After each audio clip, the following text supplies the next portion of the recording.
Hello everyone, दीक्षा इसमें आपका स्वागत है। आज का हमारा सेशन डेली करंट अफेयर्स का है, जिसमें हम लोग 6 जनवरी 2024 के करंट अफेयर्स को कवर करेंगे। ये करंट अफेयर्स आप लोगों को बीपीएससी, यूपीएससी इन सारे एग्जाम के लिए काफ़ी महत्वपूर्ण है। ये करंट अफेयर्स आप लोगों के लिए न केवल पीटी बल्कि मेंस के लिए भी काफ़ी महत्वपूर्ण है। तो आइए चलते हैं टॉपिक की तरफ। हमारा फर्स्ट टॉपिक है भारतीय खिलौना उद्योग में वित्त वर्ष 2014-15 से 2022-23 तक आयात में 52% की गिरावट और निर्यात में 239% की वृद्धि दर्ज की गई। फर्स्ट पॉइंट है, हाल ही में उद्योग संवर्धन और आंतरिक व्यापार विभाग डीपीआईआईटी में की ओर से आईआईएम लखनऊ ने भारत में निर्मित खिलौनों की सफलता की कहानी पर एक केस स्टडी की थी। इसी केस स्टडी में उपयुक्त आंकड़े प्रस्तुत किए गए हैं। सेकंड पॉइंट है, खिलौनों के निर्यात में बढ़ोतरी का महत्व। इससे वैश्विक खिलौना सप्लाई चेन में भारत के जुड़ने में मदद मिली है। नेक्स्ट पॉइंट है, इससे कारीगरों की आय में बढ़ोतरी होती है और श्रम उत्पादकता में समग्र वृद्धि होती है। नेक्स्ट पॉइंट है, खिलौना क्षेत्र में नवाचार और उद्यमिता को बढ़ावा मिलता है इत्यादि। नेक्स्ट पॉइंट, भारत में खिलौना उद्योग।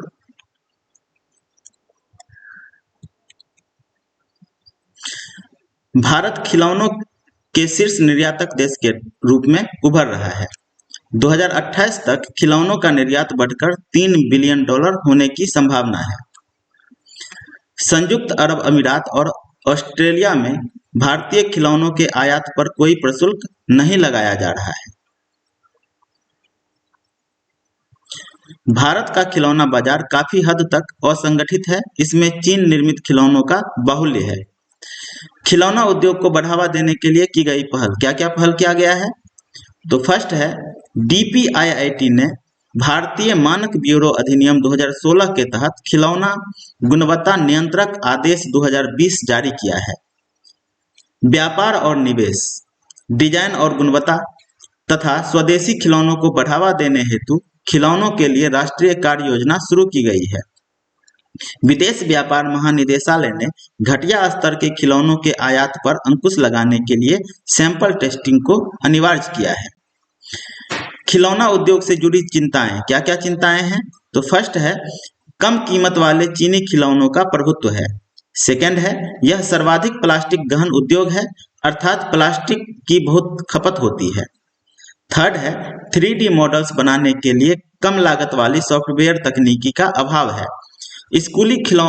स्कूली शिक्षा में खिलौनों की मदद से लर्निंग के लाभ।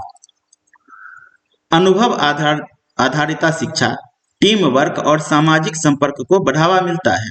नेक्स्ट है, गणित, भाषा, विज्ञान आदि में लर्निंग के बेहतर परिणाम प्राप्त होते हैं। नेक्स्ट, विद्यार्थियों को उनकी सांस्कृतिक विरासत से जोड़ने में मदद मिलती है। तो ये सारे थे खिलौनों के बारे में। नेक्स्ट टॉपिक है, 7वीं भारत नेपाल संयुक्त आयोग की बैठक के दौरान दोनों देशों ने समझौतों पर हस्ताक्षर किए।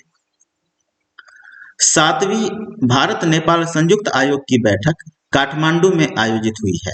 इस बैठक में दोनों देशों के बीच हस्ताक्षरित मुख्य समझौते निम्नलिखित हैं। नंबर 1, दोनों देश नवीकरणीय ऊर्जा के विकास में सहयोग करेंगे। नंबर 2, नेपाल अगले 10 वर्षों तक भारत को 10,000 मेगावाट पनबिजली हाइड्रो इलेक्ट्रिसिटी का निर्यात करेगा। और थर्ड है, इसरो अपने ध्रुवीय उपग्रह प्रक्षेपण यान PSLV से नेपाल के मुनाल उपग्रह का प्रक्षेपण करेगा। नेक्स्ट पॉइंट है, भारत नेपाल संबंधों के मुख्य तथ्यों पर एक नजर। 1950 में हस्ताक्षरित भारत नेपाल शांति और मित्रता संधि दोनों देशों के बीच संबंधों का आधार है। भारत को नेबरहुड फर्स्ट नीति के तहत नेपाल को प्राथमिकता प्राप्त भागीदार देश का दर्जा दिया गया है। नेक्स्ट है, आर्थिक सहयोग। भारत नेपाल का सबसे बड़ा व्यापारिक भागीदार देश है। वित्त वर्ष 2019-20 में दोनों देशों के बीच 7 बिलियन अमेरिकी डॉलर से अधिक का व्यापार हुआ।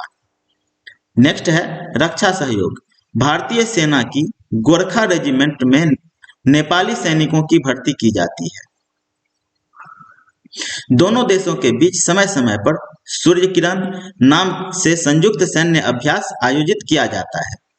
ऊर्जा सहयोग।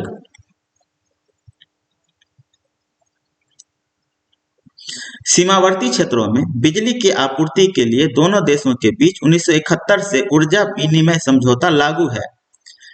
जल विद्युत सहयोग। महाकाली संधि के तहत 6480 मेगावाट की पनबिजली परियोजना पर तथा ऊपरी कर्नाली परियोजना के तहत 900 मेगावाट पनबिजली परियोजना पर समझौते किए गए हैं। मोतिहारी भारत और अमलेज खंड नेपाल को जोड़ने वाली दक्षिण एशिया की पहली सीमा पार पेट्रोलियम उत्पाद पाइपलाइन स्थापित की गई है। इसका निर्माण और वित्त पोषण Indian oil corporation limited IOCL ने किया है। बहुपक्षीय समझौता या बहुपक्षीय सहयोग। दोनों देश कई बहुपक्षीय मंचों के सदस्य हैं, जैसे BBIN। हाल ही में बांग्लादेश, भूटान, भारत और नेपाल BBIN ने एक मोटर वाहन परिवहन समझौता किया है। BIMSTEC, Bay of Bengal initiative on multi sectoral technical and economic cooperation आदि। भारत के लिए नेपाल का महत्व। नेपाल की भारत और चीन के बीच सामरिक भौगोलिक अवस्थिति है। इस तरह यह दोनों देशों के बीच प्राकृतिक सुरक्षा बफर के रूप में कार्य करता है। बफर देश ऐसे देश को कहते हैं जो भौगोलिक रूप से दो प्रतिद्वंदी या शत्रुतापूर्ण संबंधों वाली दो बड़ी शक्तियों के बीच स्थित होता है। दोनों देशों के बीच सौहार्दपूर्ण संबंधों से आतंकवादी और माओवादी गतिविधियों पर अंकुश लगाने में मदद मिलती है। नेक्स्ट टॉपिक है केंद्रीय मंत्रिमंडल ने पृथ्वी विज्ञान मंत्रालय के तहत व्यापक योजना पृथ्वी विज्ञान को मंजूरी दी। योजना के मुख्य बिंदुओं पर एक नजर। योजना अवधि 2021 से 2026 तक। इसका उद्देश्य क्या है? तो पृथ्वी प्रणाली विज्ञान से संबंधित सभी पहलुओं को समग्र रूप से समझना और वैज्ञानिक ज्ञान को समाज के लाभ में उपयोग करना। पृथ्वी प्रणाली विज्ञान पृथ्वी प्रणाली के सभी 5 घटकों वायुमंडल, जलमंडल, भूमंडल, क्रायोस्फीयर और जीवमंडल तथा उनकी जटिल अंतःक्रियाओं से संबंधित है। घटक इसमें वर्तमान में जारी 5 उपयोजनाएं शामिल है।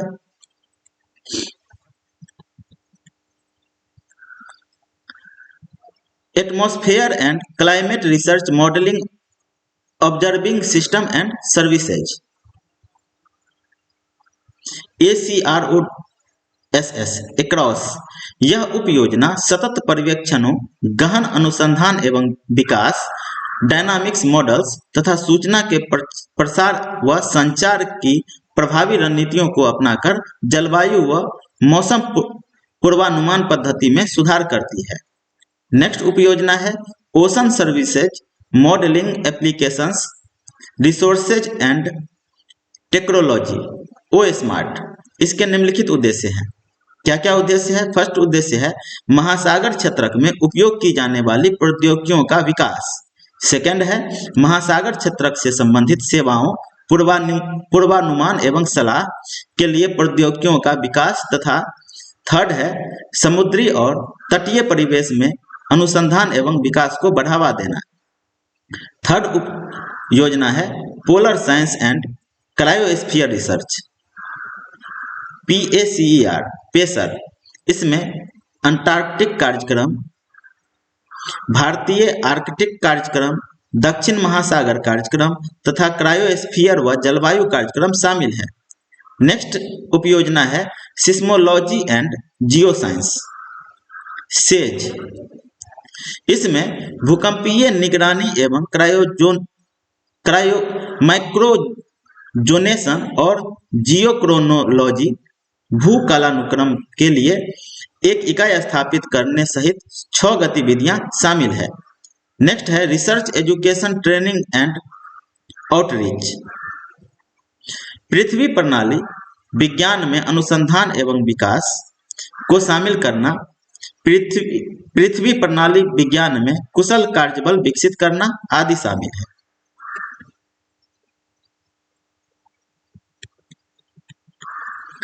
नेक्स्ट टॉपिक है सुप्रीम कोर्ट की एक महिला न्यायाधीश के अनुसार जेंडर न्यूट्रल न्यायपालिका के लिए महिलाओं की भागीदारी बढ़ाने की आवश्यकता है।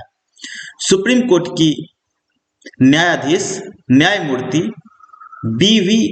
नागरत्ना ने न्यायपालिका में महिला न्यायाधीशों का प्रतिनिधित्व बढ़ाने की वकालत की है। न्यायमूर्ति बी.वी. नागरत्ना 2027 में भारत की पहली महिला मुख्य न्यायाधीश होंगी। न्यायपालिका में महिलाओं की स्थिति, क्या स्थिति है न्यायपालिका में महिलाओं की? सुप्रीम कोर्ट में नियुक्त अब तक के सभी न्यायाधीशों में से केवल 4% न्यायाधीश ही महिलाएं रही है, जबकि शेष 96% पुरुष रहे हैं। न्याय विभाग के अनुसार वर्तमान में सभी हाई कोर्ट्स में नियुक्त सभी न्यायाधीशों में केवल 13% महिलाएं न्यायाधीश हैं। इसी प्रकार अधीनस्थ न्यायालयों में केवल 30% महिला न्यायाधीश है। नेक्स्ट पॉइंट है न्यायपालिका में अधिक महिला न्यायाधीशों की आवश्यकता क्यों है?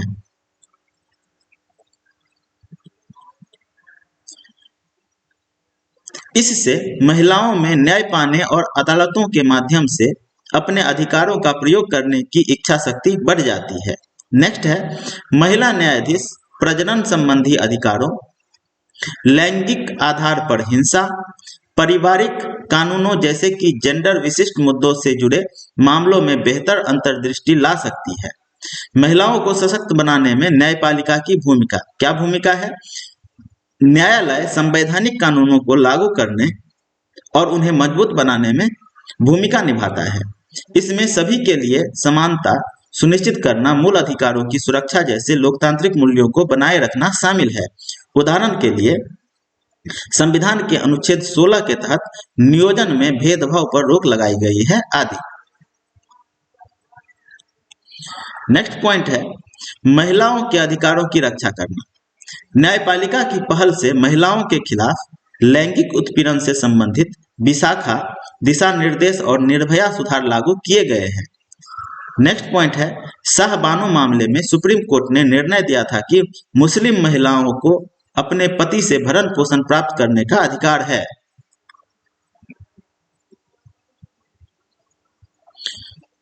नेक्स्ट टॉपिक है वैज्ञानिकों के एक अध्ययन के अनुसार परागन करने वाले कीटों की कमी को देखते हुए फूल स्वपरागन सेल्फ पोलिनेट की क्षमता विकसित कर रहे हैं। पेरिस में पैंसी पुष्प पादपों पर एक अध्ययन से पता चला है कि कीटों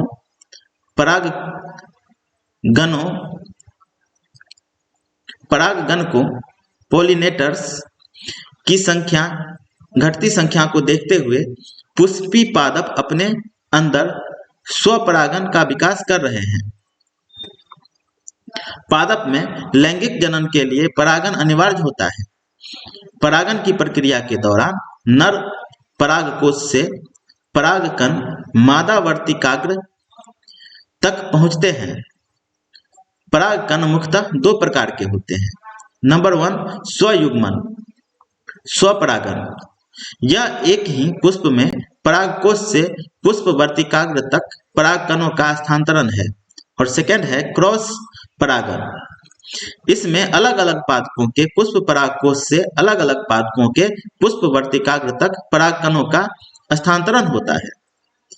क्रॉस परागकण की प्रक्रिया कीट, मधुमक्खी, ततैया, भृंग आदि पक्षी में हो जाएंगे, चमगादड़ आदि के माध्यम से संपन्न होती है।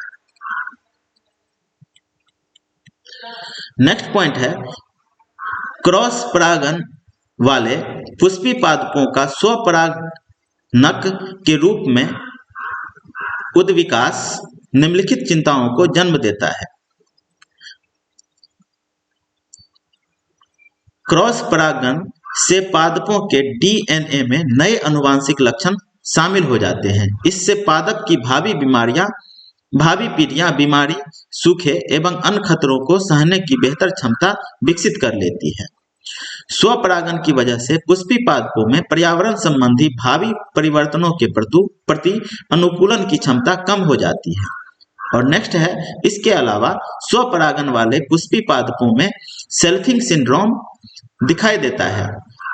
इस सिंड्रोम के कारण फूलों के आकार, फूलों के मकरंद के उत्पादन, पराग उत्पादन, सुगंध उत्पादन आदि में कमी होने लगती है। इससे पारितंत्र में एक दुष्चक्र शुरू हो जाता है।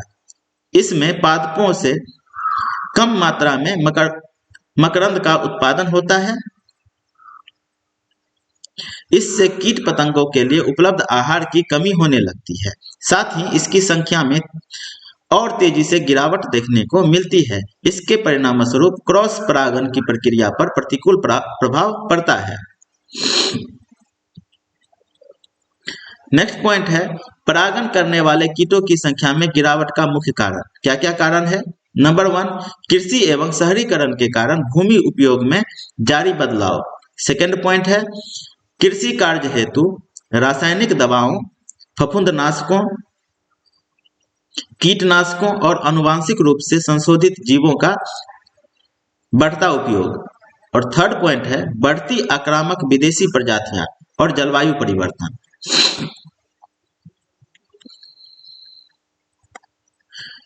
नेक्स्ट टॉपिक है, पंचायती राज मंत्रालय MOPR सौर ऊर्जा अपनाने को बढ़ावा देने के लिए स्वच्छ और हरित गांव को प्राथमिकता देगा। केंद्रीय पंचायती राज मंत्रालय ने ग्राम पंचायत विकास योजना GPDP में 9 थीम्स विषय अपनाए हैं। इसमें स्वच्छ और हरित गांव 5वीं थीम है। यहाँ स्वच्छ क्लीन से आशय स्वास्थ्य एवं उत्पादक जीवन के लिए साफ पेयजल, स्वच्छता एवं प्रदूषण रहित वातावरण उपलब्ध कराने से है। यहाँ हरित ग्रीन से आशय बेहतर आजीविका, खाद्य सुरक्षा और पर्यावरण संरक्षण के लिए प्राकृतिक संसाधनों के संधारणीय प्रबंधन से है। नेक्स्ट पॉइंट है, स्वच्छ और हरित गांव के निम्नलिखित लक्ष्य हैं। क्या क्या लक्ष्य है? ग्रामीण क्षेत्र में चक्रीय अर्थव्यवस्था, सर्कुलर इकोनॉमी के लाभों को अपनाना। नेक्स्ट है, संधारणीय गांवों का विकास करना।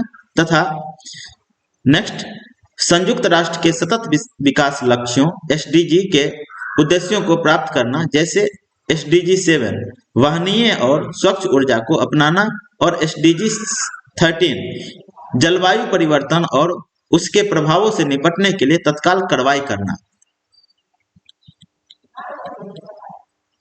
नेक्स्ट पॉइंट है, स्वच्छ और हरित गांव के तहत कार्यवाही हेतु 10 क्षेत्रकों की पहचान की गई है। इसमें कुछ मुख्य क्षेत्रक निम्नलिखित हैं। नंबर 1, खुले में शौच मुक्त गांव। सेकेंड है, स्वच्छ एवं हरित विद्यालय। थर्ड है, स्वच्छ एवं हरित आंगनबाड़ी। फोर्थ है, जैविक खेती ऑर्गेनिक फार्मिंग को बढ़ावा देना एवं रसायनों के उपयोग में व्यापक कमी लाना। और फिफ्थ है, स्थानीय समितियों को मजबूत करना और उनकी व्यापक भागीदारी सुनिश्चित करना। नेक्स्ट पॉइंट है, जल शक्ति मंत्रालय, कृषि एवं किसान कल्याण मंत्रालय, मत्स्य पालन, पशुपालन एवं डेयरी मंत्रालय आदि भी इस पहल में शामिल हो गए हैं। नेक्स्ट, स्वच्छ एवं हरित गांव की दिशा में शुरू की गई पहल है। इस पहल के उद्देश्यों की प्राप्ति के लिए अपनाई गई अप्रोच और योजनाएं निम्नलिखित शामिल हैं। नंबर 1, जैविक एवं प्राकृतिक खेती। इसके तहत परंपरागत कृषि विकास योजना पूर्वोत्तर क्षेत्र के लिए जैविक वैल्यू चेन विकास मिशन शामिल है। सेकेंड है, कृषि में रासायनिक उर्वरकों के उपयोग को कम करना। इसके लिए PM programme for restoration awareness nourishment and amelioration of mother earth योजना की घोषणा की गई है। वेस्ट टू वेल्थ को बढ़ावा देना।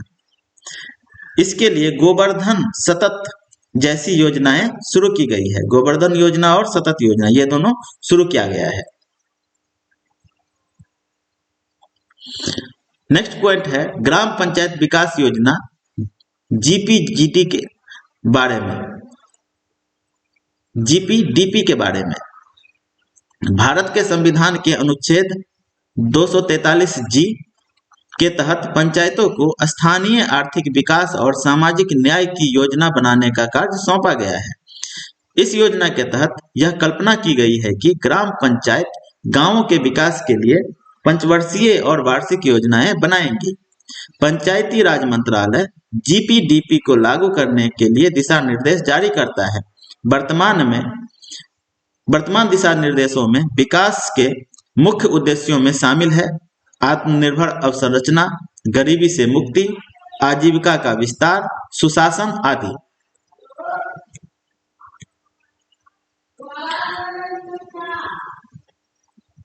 नेक्स्ट टॉपिक है पॉलिटिकली एक्सपोज्ड पर्सन, पीईपी।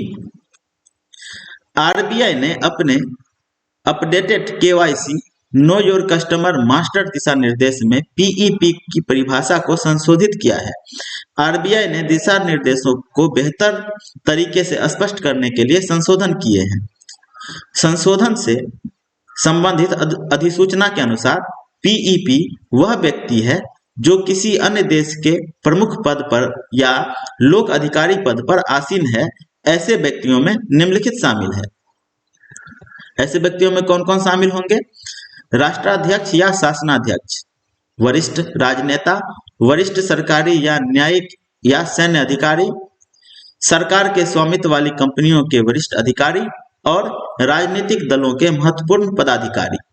वित्तीय कार्रवाई कार्यबल, FATF। वित्तीय कार्रवाई कार्यबल ने वित्तीय संस्थानों को पीईपी क्लाइंट्स के मामले में नियमों के सख्त पालन हेतु सिफारिश की है। मनी लॉन्ड्रिंग रोकथाम रिकॉर्ड्स का रखरखाव नियम 2005 में भी पीईपी का उल्लेख किया गया है। नेक्स्ट टॉपिक है ईगल नेस्ट वन्यजीव अभयारण्य, EWS। हाल ही में भारतीय विज्ञान संस्थान IISc ने ईगल नेस्ट वन्यजीव अभयारण्य में एक शोध अध्ययन किया था। इस अध्ययन के अनुसार बढ़ते तापमान की वजह से पक्षी ऊंचे स्थानों की ओर प्रवास करने लगे हैं। ईगल नेस्ट वन्यजीव अभयारण्य के बारे में इसको देख लीजिए कि ईगल नेस्ट वन्यजीव अभयारण्य क्या है, कहाँ है, इसकी अवस्थिति। यह अरुणाचल प्रदेश के पश्चिम कामेंग जिले में स्थित है। यह पूर्वी हिमालयी जैव विविधता हॉटस्पॉट के अंतर्गत आता है। यह उत्तर पूर्व में सेसा आर्किड अभयारण्य और पूर्व में पाखुई पक्के टाइगर रिजर्व को जोड़ता है। इस अभयारण्य में कामेंग और उनकी सहायक नदियां टीपी और सेसा इस अभयारण्य से होकर बहती है। वनस्पति, यहाँ पे कौन कौन सी वनस्पति पाई जाती है? तो शंकुधारी शीतोष्ण वन, शंकुधारी उपोष्ण कटिबंधीय वन, चौड़ी पत्ती वाले उपोष्ण कटिबंधीय वन, उष्ण कटिबंधीय अर्ध सदाबहार और अर्ध सदाबहार वन। यहाँ के जीव जंतु कौन कौन से हैं? तो Blyth's, tragopan, rufous necked hornbill, rusty bellied shortwing, Bugun liocichla critically endangered में आता है।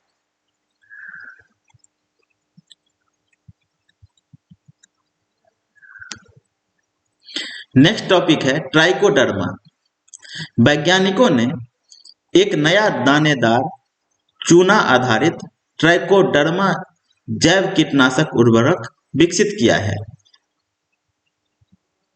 ट्राइकोलाइन ट्राइकोडर्मा और चूने को एक सिंगल उत्पाद में परिवर्तित कर देता है। इससे किसानों को ट्राइकोडर्मा और चूने को साथ उपयोग करने में आसानी होती है। ट्राइकोडर्मा एक फंगल जैव नियंत्रक अभिकारक बायो कंट्रोल एजेंट है। ट्राइकोलाइन फसल उत्पादन में जैव कीटनाशक और जैव उर्वरक दोनों के रूप में कार्य करता है। चूना मृदा की अम्लता को नियंत्रित करने में मदद करता है। ट्राइकोडर्मा मुख्य रूप से मृदा से होने वाली बीमारियों को दूर करने के लिए उपयोग किया जाता है। साथ ही विविध पादपों की कुछ पत्तियों और पुष्पगुच्छ संबंधी बीमारियों को नियंत्रित करने हेतु भी उपयोग किया जाता है। यह पादप वृद्धि में भी मदद करता है। यह पोषक तत्वों के उपयोग की क्षमता में सुधार करता है। यह पादप की प्रतिरोधक क्षमता को बढ़ाता है। साथ ही कृषि के कारण होने वाले पर्यावरणीय रासायनिक प्रदूषण में कमी लाता है। नेक्स्ट टॉपिक है Sohrai painting. Sohrai painting GI tag 2020 प्राप्त एक जनजातीय भित्ति कला है। यह कला शैली हजारीबाग झारखंड में प्रचलित है। ऐसा माना जाता है कि इसका मूल मध्य पाषाण और ताम्रपाषाण युग के बीच एक संक्रमणकालीन अवधि के दौरान गुफा चित्रकला परंपरा में निहित है। यह चित्रकारी मुख्य रूप से स्थानीय फसल कटाई, मौसम और विवाह समारोहों के दौरान की जाती है। इसमें रंगाई के लिए अलग अलग रंगों की स्थानीय और प्राकृतिक रूप से उपलब्ध मिट्टी का उपयोग किया जाता है। यह चित्रकला वन लोगों, पशुओं जैसे प्राकृतिक विषयों पर आधारित है। पैटर्न में रेखाओं, बिंदुओं आदि का बहुतायत उपयोग किया जाता है। नेक्स्ट टॉपिक है सोमनाथ मंदिर। सोमनाथ ट्रस्ट कच्छ के रण उत्सव के दौरान भगवान शिव के लाइव दर्शन का आयोजन कर रहा है। सोमनाथ मंदिर अरब सागर के किनारे गुजरात तट पर स्थित है। इसे पहला ज्योतिर्लिंग भगवान शिव का पवित्र उपासना मंदिर माना जाता है। सोमनाथ का उल्लेख ऋग्वेद में भी मिलता है, जहां सोमनाथ का अर्थ चंद्र संरक्षक देवता है। इस मंदिर का 7 बार पुनर्निर्माण किया गया है। इस पर महमूद गजनी 1024 के अलावा दिल्ली सल्तनत के सुल्तानों 1297 और 1394 तथा औरंगजेब 1706 में हमला किया था। वर्तमान मंदिर चालुक्य स्थापत्य शैली पर आधारित है। अन्य 11 ज्योतिर्लिंग है मल्लिकार्जुन आंध्र प्रदेश, महाकालेश्वर व ओंकारेश्वर मध्य प्रदेश, बैद्यनाथ झारखंड, नागेश्वर गुजरात, केदारनाथ उत्तराखंड, घृणेश्वर, भीमाशंकर और त्र्यंबकेश्वर महाराष्ट्र, रामेश्वरम तमिलनाडु, काशी विश्वनाथ उत्तर प्रदेश। नेक्स्ट टॉपिक है भारतीय प्रतिस्पर्धा आयोग सीसीआई। सीसीआई छूट और टैरिफ पर कथित आपसी मिलीभगत के लिए कुछ वैश्विक डिलीवरी कंपनियों की भारत में स्थित इकाइयों की जांच कर रहा है।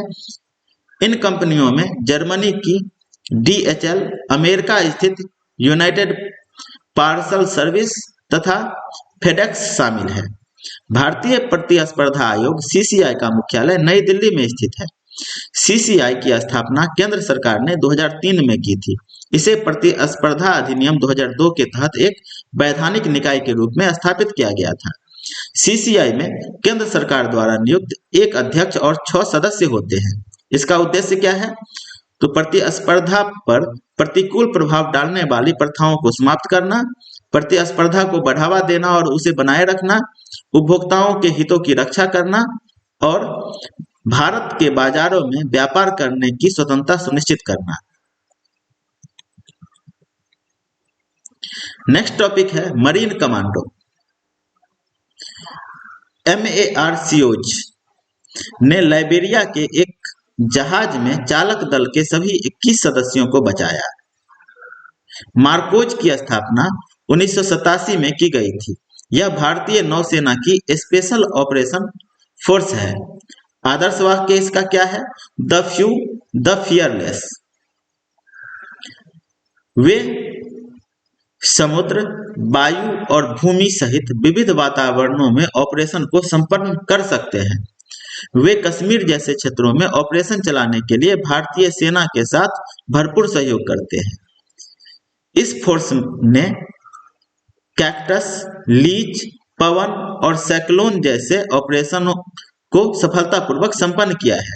इसके अलावा इसने 26/11 मुंबई हमले में आतंकवादियों के खिलाफ अभियान में भी महत्वपूर्ण भूमिका निभाई थी। मार्कोस संयुक्त राज्य अमेरिका की नौसेना की फोर्स सील्स पर आधारित है। नौसेना की फोर्स सील्स पर आधारित है। दक्षिण एशिया क्षेत्रीय ऊर्जा भागीदार। नेक्स्ट टॉपिक हमारा है दक्षिण एशिया क्षेत्रीय ऊर्जा भागीदार SAAREP। भारत और United states agency for international development India ने एक समझौता ज्ञापन पर हस्ताक्षर किए हैं। इसके तहत 2030 तक नेट जीरो कार्बन उत्सर्जन हासिल करने में भारतीय रेलवे को सहायता दी जाएगी। इस समझौता ज्ञापन के तहत सेवाओं के लिए तकनीकी सहायता SAAREP पहल के अंतर्गत दी जाएगी।